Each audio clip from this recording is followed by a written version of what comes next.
Okay, tell me if you've heard this one before. As a kid, I fucking loved Pokemon.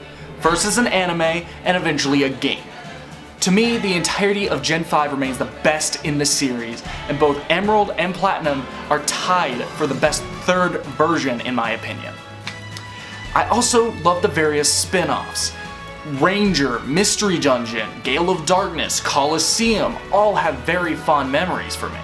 As the years have gone on, I've been figuring out what exactly it is that I love about various game series. For example, Metal Gear Solid, it's the incredible stories, the engaging characters, and the suspenseful as all hell gameplay. For Shin Megami Tensei, oh, I wonder where that came from, it's the amazingly believable worlds and atmospheres. It's the satisfaction of the dungeon crawling, and the hard as nails but immensely rewarding combat. And for Pokemon, what I found that I like the most is the charm and the gameplay. When Pokemon X and Y were announced in January 2013, I was so excited. The mainline series was finally jumping to 3D and the new Pokemon looked great. However, when I finished the game later that year, I found myself really underwhelmed. The game felt lifeless and boring. There were examples of creativity, but I overall found the game lacking. It was fun, but it was run-of-the-mill Pokemon. The gameplay was there, but the charm wasn't. By the time Omega Ruby and Alpha Sapphire released a year later, I found myself completely uninterested. Maybe it had to do with the fact that X and Y had disappointed me so recently, but who knows. Years later, I found Sun and Moon to be an improvement on X and Y in every single way. The world was filled with life and creativity, and the gameplay was some of the best in the series. Yet something still felt off. To this day, I'm not even sure what exactly is wrong. Is it the loss of the iconic pixel art that I come to love and associate with Pokemon? Maybe, but then there's the fact that Coliseum and Gale of Darkness lacked said pixel art, and I still really like those games. Was it the poor performance both Gen 6 and 7 were rife with? I don't think it's the main reason, but it certainly is a large factor. All I can say is that ever since mainline Pokemon went 3D, I've gone from loving the series to finding myself disappointed with it. I think it's something that's happened to all of us at some points in our lives. Something that we once loved changes into something that's not bad per se, but just disappointing. I don't know what Game Freak did to Pokemon, but whatever change they made, it has just led to total indifference from me. And then Detective Pikachu released, and it made me love Pokemon again. When the game initially released, I only bought it out of curiosity. I just wanted a taste of what might come with the potential goldmine that is the Ryan Reynolds movie. As I sit here writing this script a few minutes after finishing the game, I have to say I don't think it's anywhere near as good as the mainline stuff, nor is it even as good as the other spin-offs like Mystery Dungeon. The gameplay is a basic point-and-click adventure game, just without the actual pointing and clicking. I find almost all the characters bland and uninteresting from both a personality and design standpoint, save for Pikachu himself, who is genuinely a great character. Cutscenes and sometimes the actual areas you run around in can feel empty, most likely due to the 3DS not being able to handle anything more.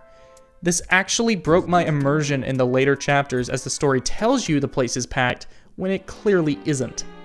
The story itself is very predictable and the puzzles generally easy. Yeah, the game is made for children, but that doesn't mean I'm not allowed to dislike the lack of difficulty. Parts can feel like padding, namely with a lot of Pika prompts. Some are incredibly pointless as they offer nothing of value, and were seemingly made just to have more of them. I could keep going on and on about why I don't think this game deserves anything more than a 6 out of 10, but that's not what this video is about.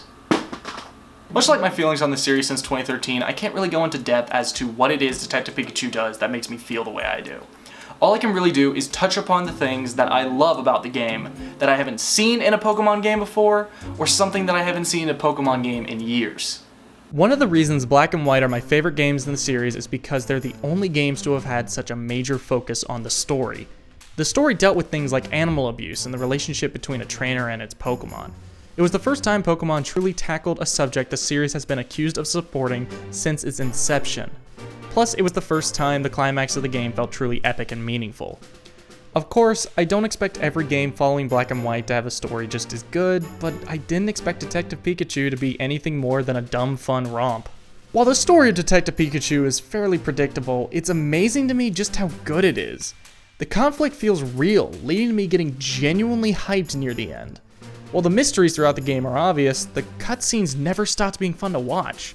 Even if I think things like certain Pika prompts are filler, I still enjoyed them. The characters aren't great, but they're all made up by just how lovable and entertaining Pikachu himself is. He isn't the deepest character, but he doesn't really need to be. While the rest of the cast is fairly one-dimensional, Pikachu is the only one really allowed to chew the scenery and show off a personality that isn't dependent on the archetype he's based on. Before I mentioned that the cutscenes and areas can feel empty, and I still stand by that. However, the world feels alive and real. We have never been given such a good look at the day-to-day life in the world of Pokemon in anything outside of the anime. Seeing how people work with Pokemon is so fascinating to me. A huge part in making everything feel so real is the highly animated cutscenes. Faces that are more than just textures and movement that is more than just basic canned animations really sells me on the world of Rhyme City. Honestly, as I'm writing this now, I think I've figured out what Detective Pikachu has that made me love it so much. Personality. The game is just oozing with personality and character that helps make up for all of its shortcomings. It's just so damn charming and lovable. I think the best thing they could do for this game that wouldn't require completely redoing major aspects of it is to give the Switch an enhanced port of it. Redo locations, make it look prettier, and decompress the audio so it doesn't sound so bad. Tim, the culprit is... Detective Pikachu is the game that finally made me love Pokemon again. It's not the best game out there, and I honestly think they could make a sequel that would easily surpass it in every single way, but I'm still gonna love this thing no matter what. I just hope that whatever Game Freak has in store for Pokemon on Switch ends up continuing this trend. The Switch has been filled with classic Nintendo icons reinventing themselves, and I hope that whatever Game Freak has to bring to the table ends up continuing that. And now, a word from a much more well-rested Macca. Hey guys, it's Macca. I just want to give a quick update before I go. Schedule up to this point has been one video a month, and that's because college took up most of my time. It was a priority. I had to focus mostly on that, so all I could really afford was one video a month. But the good news is I graduate in 2 days. I don't know why I looked at my watch for that. I graduate in 2 days on May the 4th, and as a result, I'm gonna have a lot more free time. So I'm hoping to bump up my schedule from 1 video a month to 2 videos a month. I don't know if I can make a promise on 2 videos this May, because right now I am looking for a house in a city that's like 2 hours away from where I currently am, and I'm also going to be looking for a job. But I am going to try and get a second video out this month, and I'm going to try and keep that up. I can't make any promises that I will get 2 videos a month, but that is the goal right now.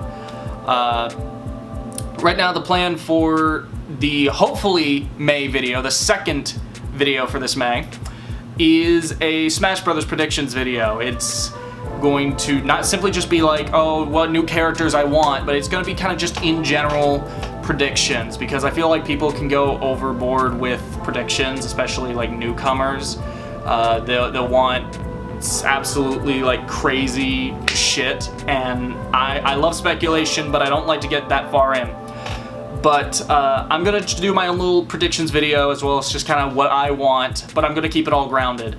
And hopefully I can get that out by the end of May. I want it out before E3 at the very least, because by the time E3 comes around, just the lid's gonna be blown off Smash Brothers, and there's gonna be almost no point to the video, because everything that we'll probably want to know will be answered there. But yeah, that's the update. If you guys want to stick around for that video, make sure to subscribe and hit that bell. If you've already subscribed and you haven't hit that bell, make sure to hit the bell. And yeah, this has been Jack's Back of Macca. I am Macca, and I'll see you guys next time. Maybe later this month.